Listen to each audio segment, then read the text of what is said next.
Hi, I'm Yulia, and this is the News Brief Special. Today we're going to be talking about California wildfires and how they're related, or rather unrelated, to Ukraine, no matter how much Russian propaganda wants you to believe they are. And of course, so you don't have to shuffle through the world of this propaganda alone, we're going to discuss it in the comments together. Let's go. I'm sure at this point everyone has seen the California or Greater LA wildfires that have ruined so many buildings and so many lives and have left so many people homeless and so many animals running down the street, so many people internally displaced in the LA area, price gouging for rentals, and just huge tragedy. We've all also seen celebrities posting their mansions that burned down, and we have seen a ton of different conspiracy theories. So let's start with some facts.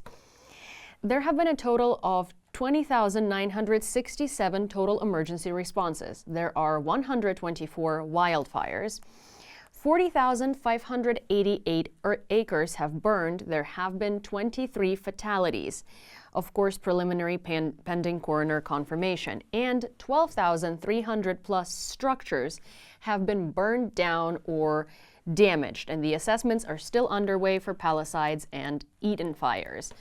The reason why the Palisades and Eaton fires are not yet accessible is because they are only 14% and 33% contained, respectively. Unfortunately, these two fires are the largest ones, and these also are, the Palisades one is encompassing most of the celebrity LA area, and it seems to only be getting worse and worse every day. Now, there are a lot of things that people are saying about these fires, and I think it's important to understand that no matter how much you want to believe in different conspiracy theories, it is a tragedy, and you should not be overshadowing what people are going through by trying to figure out alternate reasoning for this tragedy happening. There are so many people that have nowhere to stay, so many people that have lost everything, memories, childhood, relics, just everything. They've lost everything, and it's a really, really tragic thing to be going through. Trust me, we in Ukraine really do understand that. So please, tame your conspiracy theories. It's no secret that climate change is real, and it's also no secret that these fires are spreading so fast due to various factors, one of them being 100 miles per hour winds in some areas. It's really hard to contain. And of course, you would think that in this situation, obviously, this is a tragedy happening in Los Angeles that has nothing to do with Ukraine. You would think that obviously Russian propagandists and conspiracy theories and Elon Musk and Donald Trump Jr. will not find a way to tie Ukraine to it, right? But you would be wrong. Apparently, just like the dinosaurs' extinction, the LA wildfires are now Ukraine's fault. Donald Trump Jr. and Elon Musk, respectively, have retweeted a tweet that basically says that firefighters in the greater LA area have a hard time containing the fires. Well, because the LA Fire Department has donated surplus gear to Ukraine in 2022. It would be laughable. It would be very laughable that this conspiracy theory or this outright lie is gaining traction, but I do understand that, sometimes without fact-checking and without proper access to information, these types of ridiculous things that you look at and think, no way anyone's gonna believe it, right? It goes against common sense. People believe it. So let me clarify this. Yes, the LA Fire Department did donate gear to Ukraine in 2022. Most of this gear is bunker gear, so that would not be of any help in fighting wildfires. That's one. Two, none of this gear is heavy machinery or anything that could actually help contain wildfires. It's usually just surplus uniforms, surplus gear of that kind. It's small things. Did sending aid to Ukraine leave the LA Fire Department without enough equipment to fight these wildfires? And is that why they're spreading at such an unprecedented rate? There are not enough fire engines in the world that would enable that to be put out. People like Donald Trump Jr. and Elon Musk have been claiming that because the LA Fire Department donated surplus equipment to Ukraine when Russia invaded, this has now left the LA Fire Department without enough equipment equipment on the ground right now. And with this theory gaining millions of clicks online, is there any truth to it? In 2022, when Russia invaded Ukraine, a number of communities across the United States, including in California, donated surplus equipment. These were things like fire hoses, harnesses, self-contained breathing apparatus that firemen wear when they enter a building.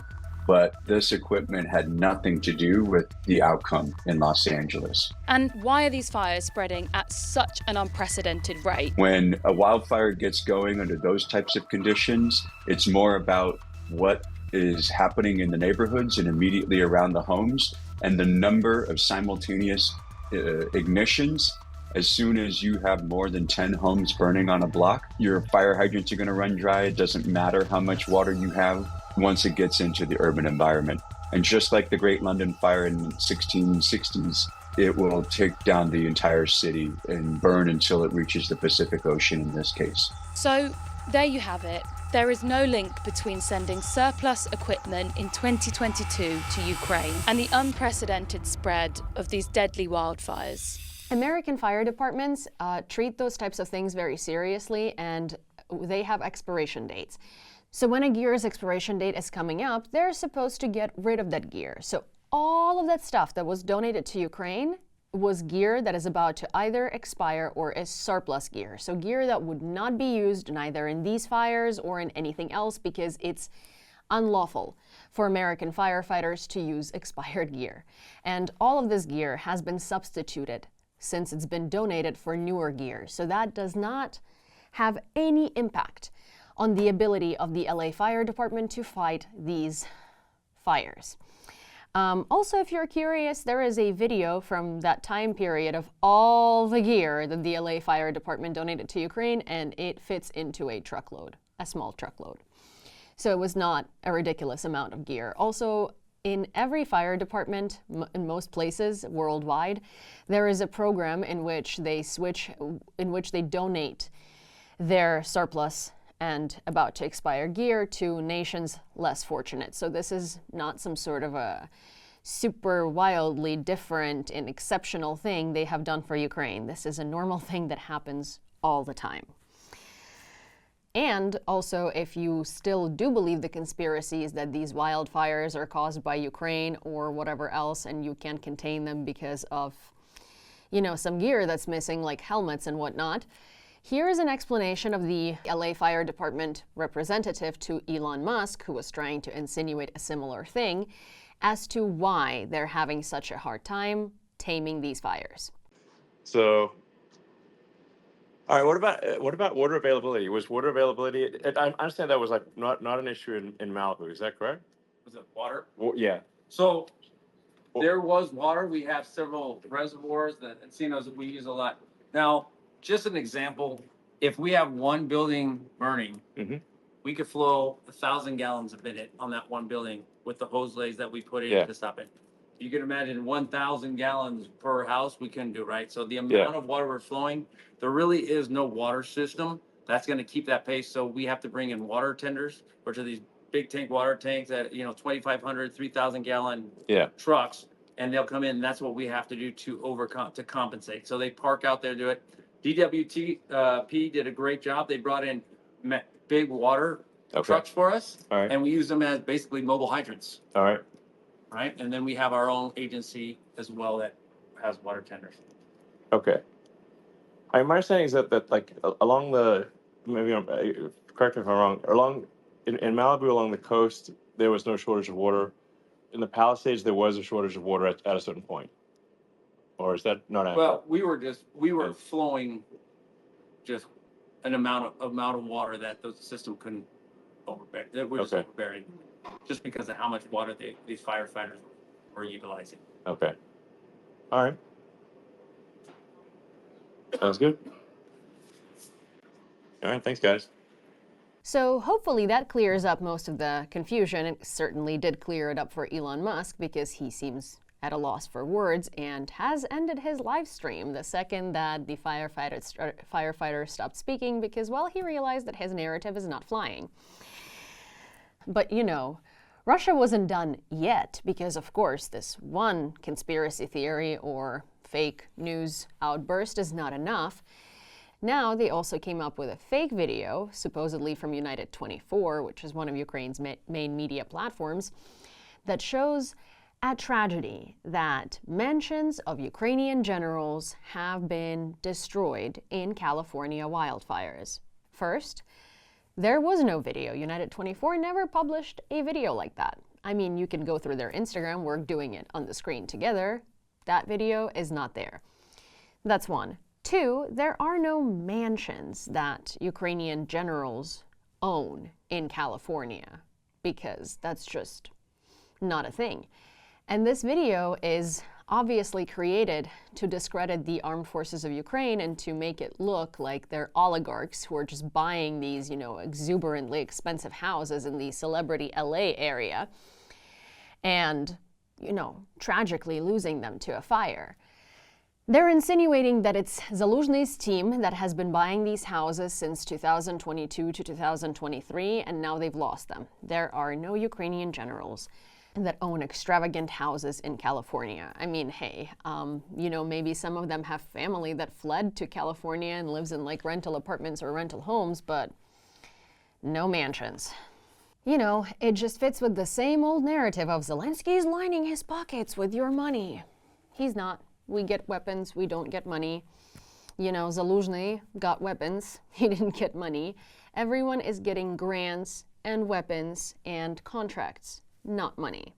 But good try, Russian propaganda. Obviously, the best time to create lies about Ukraine is while someone else is going through a tremendous tragedy, and instead of, maybe pointing that out and helping, let's create more lies about Ukraine. That seems totally reasonable. However, the one thing that I do want to very carefully point out without sort of taking away from what's happening, because I feel like it could be misconstrued, is that there is a connection between Ukraine and California wildfires. And the connection is emotional, because here is something that I guess it's very unrelatable to most people on Earth, thankfully. And that feeling is when you were playing down the street with your kids yesterday. You went to your favorite coffee shop and you picked up coffee, then you got in your car and you drove your usual route to work. Maybe you picked up your kid from school after work. Maybe, you went and picked up dinner at your favorite restaurant. Maybe you went to your favorite movie theater. Point is, you were living your life as normal in a neighborhood where you were born and raised, in a city that has been yours since you were a kid. Your whole life is there. You go to your house, it's filled with memories, it's filled with albums. Maybe this house belonged to your grandma or to your grandpa. Maybe you have like a special connection to it, right? And then the next day, it's gone. Your house is gone, your memories are gone, your neighborhood is gone, your neighbors are gone. And you don't know whether your dog made it out. You don't know where your cat is. You don't know what happened to your neighbors. You don't know if everyone is safe. You read the lists of the lists of fatalities, and you don't know if one of those fatalities is someone you know. You don't know what's going on with your parents. You're worried. You're calling everyone you know, and you are trying to figure out if everyone is safe. That is a reality that is very familiar to a lot of people from Donetsk Oblast, from Kharkiv Oblast, from Zaporizhia Oblast, from eastern and southern oblasts of Ukraine that go through a very similar thing on a daily basis from Russia. Those photos and videos that you see of California, where there is nothing, entire neighborhoods are just a ruin, and it's just ash, here are comparable to these photos of Donetsk, where entire buildings are carpet bombed to the ground and it's just ash and some bricks. And while these are two very different tragedies, and the cause of one of them is nature and the cause of the other one is a terrorist state, they do share this similar thing that they do to the people who go through them. And that's the feeling of uncertainty, and that's the feeling of immense grief, and that's the feeling of something being ripped out in a matter of hours from underneath you, and you coming back home to realize there is no home. And of course you can rebuild your house, of course you can rebuild your neighborhood, but you will never rebuild it the same way. You will never rebuild the memories. You will never recover photo albums that burned. You will never recover, sentimental things. There are things you can't replace. The difference is that in California, the people that come back to their neighborhoods, to their ruined homes, they have the ability to rebuild them. And I don't mean financially. I mean, you can come back to that neighborhood. You can walk the street you grew up on. You can still look at the house you grew up on, even if it's not there anymore, and the land belongs to you. You can rebuild, obviously, if you have the means. For Ukrainians in these areas of Ukraine, they can't, because they can't come back to this completely ruined neighborhood and walk down the street that they walk their dog every day at. They can't go to their favorite coffee shop. They can't rebuild their favorite coffee shop. They can't go to the school where they spend all of their studies. They can't go back to a maternity ward where they gave birth, because these things are ruined by Russians and now they're occupied by Russians. And this also plays into, people ask, why do you stay in Ukraine? Why do you not move? Oh, but all of these refugees who are wealthy, like we're seeing them with Rimowa suitcases and stuff. Well, Leighton Meester and Adam Brody are also refugees now.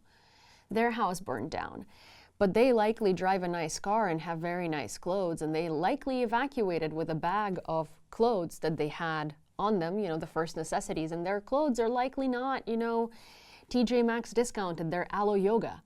And these are assumptions, obviously, but Paris Hilton likely did not pack a plastic bag of stuff. She likely packed a Birkin or a Rimowa suitcase when she was fleeing, because those are the things that are available to her, and that's her level of life. And even if she's fleeing a fire that's fully consuming her house, she's going to flee that fire with the means available to her, while a family somewhere else is fleeing a fire and packing their stuff into much cheaper suitcases, because those are the things that they live with.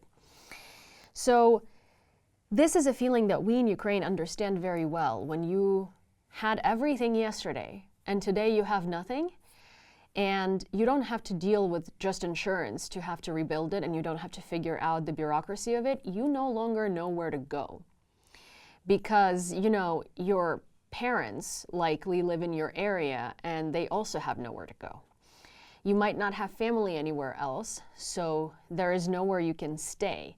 There is a mass wave of migration of people who are fleeing the same circumstances as you are, so there is not enough apartments or houses that you can rent. So that's how you end up going to Europe, for instance, to find where to stay. And that's why you're seeing Ukrainian refugees with Rimowa suitcases, or with nice cars, or with something, because those are the things that they had before. What else are they supposed to flee in? Same as you're seeing people in LA that you're calling rich and famous, who have nowhere to go and who have 3 t-shirts left, because that's what they were able to bring from their house in the 10-minute evacuation period that they had before their house burned down. Rich or poor, fortunate or unfortunate, you can never be safe from disaster, because disaster doesn't choose who to strike. It doesn't choose a specific tax bracket. It just strikes. And I know that we really, really, really, really feel for everyone in California here in Ukraine, because we understand what it's like to lose everything you have. And we understand what it's like to not know what tomorrow brings, and we understand what it's like feeling completely alone and having no plan, basically in your own home. There have been a lot of very, very tragic stories. There have been stories of people whose houses burned down who are very old and they have no capacity or ability to rebuild these homes. There have been stories of people who left, whose animals ran away from them and they couldn't find them, like this one video from NBC, I believe, of this guy who realized his dogs were at home while he saw a wildfire encroaching on a hill he lived at, and he thought that they weren't going to make it. But here is, you know, a video of their reunion, and he found them, and it's honestly the most and it's honestly the most emotional video I've seen in a while, and it really made me tear up, and I'm really happy that he found his best friends. How's the fire? Oh, honey! Oh, honey! Oh, my God, you're alive! You're alive! That was the emotional moment when a California man was reunited with his dog, who was missing for several days after the wildfires. NBC reporter Liz Kreutz began following Casey Colvin's story last week, soon after the fires began. She met the man who was distressed trying to get to his dogs at his home. Fire is literally on the hill where I live. What's going through your mind when you see that? I hope to God my dogs are okay. They're my family. I literally rescued them off the street. They deserve better than this. I'm so sorry. I'm so sorry. How do I get to my house? While firefighters were able to recover one of Casey's dogs, his second dog, Oreo, ran out of the house. You got the dog? Yeah, this is my daughter. The behavioral dog, he ran out of the house though. Do you know where the other one is? No, I have an air tag on him, but it doesn't seem to be working. In an Instagram post from the reporter shared over the weekend, she explained she reconnected with him days after they first met on Tuesday. He said his home had burned down and Oreo was still missing, but had been spotted by several people who took photos of the dog. On Sunday, Liz and Casey went looking for the pet, capturing the moments when Oreo and Casey were reunited. Hi, Boo-Boo! How's the fire? Oh, honey! Oh, honey! Oh, my God, you're alive! You're alive! Oh, honey! Oh, wow! Wow! There have also been lots of photos and videos of celebrity houses burning down to the ground, and I mean, that's something we're not used to seeing, right? Like these massive mansions of like Kim Kardashian and Kris Jenner and Adam Brody and I don't know, so many different celebrities, Jennifer Garner and Ben Affleck, and we have seen very positive stories like Jennifer Garner saying that she just wants to help her neighborhood. So we have been seeing, you know, people from different classes, from different backgrounds, from different places and walks of life coming together to help each other. Because when a disaster like this strikes, a community forms, and it doesn't matter anymore if you know each other or what your background is, you just want to help. And again, we can relate to that a lot. It's a psychologically incredibly difficult situation that really, really does sort of influence you a lot. And you know, it's the uncertainty of it. You don't know where your loved ones are in a lot of cases, or if you do, maybe you know you're in one place and they're in the other place and you can't reach each other, or maybe you know you really don't know what happened to them and what their house is like. There are videos that I've seen of people asking news anchors that are reporting from the area of the wildfires to go to their house and see if there is anything left from it. And this is one particular video like that, because the key factor here with, you know, the psychological impact is uncertainty. You don't know what to expect. You don't know if your house survived. You don't know if people you know survived. You don't know if their houses survived. You don't know. You might be lucky and you know what's going on with the rest of your family members that don't live with you but live in a similar area, but you might be unlucky and not know. Again, key factor here is uncertainty and this sort of feeling of not knowing what's next. You know, yesterday you had a house, you had a backyard, you were drinking coffee, maybe you were planning on building a deck, and today you don't know if your insurance is going to cover you building your house. Do you still have to pay your mortgage? Do you still have to, are you going to find a place to live? And then I remember there was lots of, you know, Russian propaganda talking about how Ukrainian speakers in Western Ukraine, in the west of Ukraine, when people were fleeing from the east, were price gouging and creating rent prices that were ridiculous and no one could afford them and stuff like that because the bad Ukrainians. Well, the same thing is happening in LA because unfortunately, greedy people and awful people exist everywhere. And it's not just Lviv that was insanely price gouging and upping rent prices. It's also LA. Because whenever there is a disaster, whenever there is a very, very, very horrendous thing happening, there are two types of people that come out of the woodwork, right? The worst people and the best people. And people will show you exactly who they are in the face of a disaster like this. Some of them are going to be trying to take advantage of you, and some of them will literally take a shirt off their back to help you. And that's what happens when you face a crisis this big, because there is a lot of room to show your character and personality on both extremes.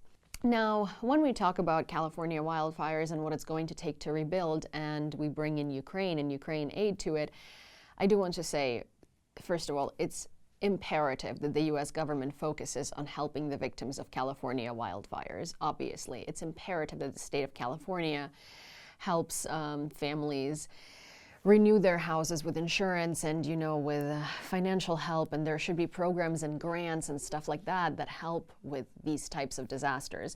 There should be a lot of charities, and people obviously should be donating to help their friends, neighbors, whatever, the same way that, people came through for Ukraine when the invasion had just happened. A lot of the conversation is surrounding the fact that, aid to Ukraine needs to be cut because we need to help California. These are two very separate budgets. The aid to Ukraine is about 1% to 2% of America's defense budget, and aid to Ukraine and old tanks and old equipment don't take away from America's ability to fight wildfires and don't take away from America's ability to rebuild. The only thing that takes away from America's ability to rebuild is people in the government that don't necessarily care for their constituents and don't create the best conditions for those constituents to thrive. And listen, there are lots of things that the American government can do better. And I, for one, obviously think that American citizens should be a priority. But I do want to say that the reason why these things are not happening in time is not because of Ukraine. And it's because of incompetence of a lot of people in the government who really don't care for you, for the average citizen. And we should be changing that. And we should be fighting for that to change. But two things can be true at the same time. We can both help California residents, and we can help them renew and rebuild and make their lives, nice and smooth again. And we can help Ukraine. And one doesn't have to take away from the other. Also, those people that basically say that while California is burning, Ukrainian politicians are stealing money and lining their pockets and buying mansions and stuff. That's just low. No one's buying mansions. There is a commission that tracks all the aid given to Ukraine, and in the 3 years they have not found a single problem with this aid and a single misappropriation or misuse of aid. So there is transparency in this, and you can, if you want to, track what happens with the aid to Ukraine through a government website that quite literally shows you exactly the results of this commission and what goes where. So again, California wildfires are a tragedy, and it's very, very low to try and spin this tragedy as your weapon to somehow to discredit Ukrainians and to push your agenda of pro-Russian misinformation and your contra-Ukrainian beliefs. It's really, really sad that people would be doing that.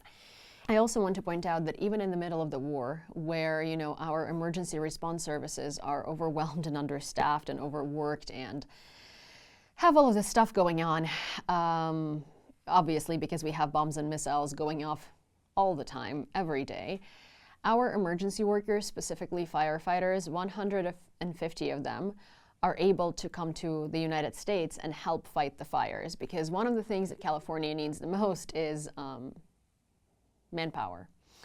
and obviously, you know, more equipment that could handle water pressure, even though there is not, or water volumes that are needed to fight these fires, even though there is likely just no equipment that can do that. But manpower.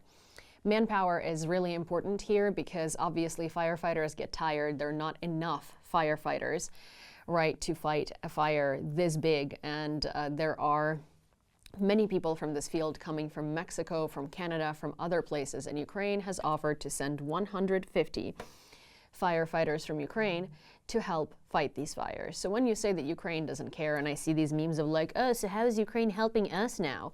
First of all, this is really not an equal argument because, again, we're going through a full-scale invasion and we're already overwhelmed, and all of our resources are going towards the front as is. But even in the midst of these circumstances, here is what Ukraine doing to help fight the wildfires. We're taking away from the already less than we need amount of firefighters, and we're sending them to help the United States because we understand that it's a priority. And because it's our ally, and we will do everything we can and everything that's in our power and everything that's in our capacity to help. So yeah, I wanted to summarize this by saying, please be careful with what you read on the internet, and please be careful with all of this information that's meant to target your feelings and make you angry.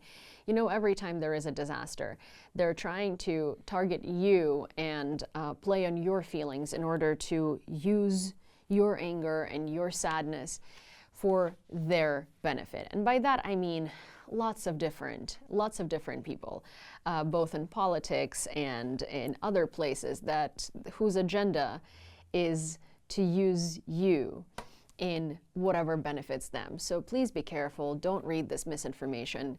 Again, the fires in LA are a huge natural disaster, and they have proven obviously to be so wrecking chaos on the area and ruining so many lives. Please don't use these for your political agenda or to satisfy whatever your propaganda mission is. It is low and it's despicable. From us in Ukraine, we want to say to all of the California residents affected by these fires, we stand with you, we understand you, we believe in you, we know everything is going to be okay. Please stay safe, please be careful, and of course, if you need anything, we are here to help with whatever we can. So that's all I have for you for today. Thank you for listening to this episode. I hope you enjoyed it, and I hope you like this new format. Let me know down in the comments if you do. If you want to see more videos like this, please don't forget to subscribe to this channel and also turn on all of your notifications. And of course, give this video a like and send it to a friend. And yeah, let me know down in the comments how you like it. See you next time.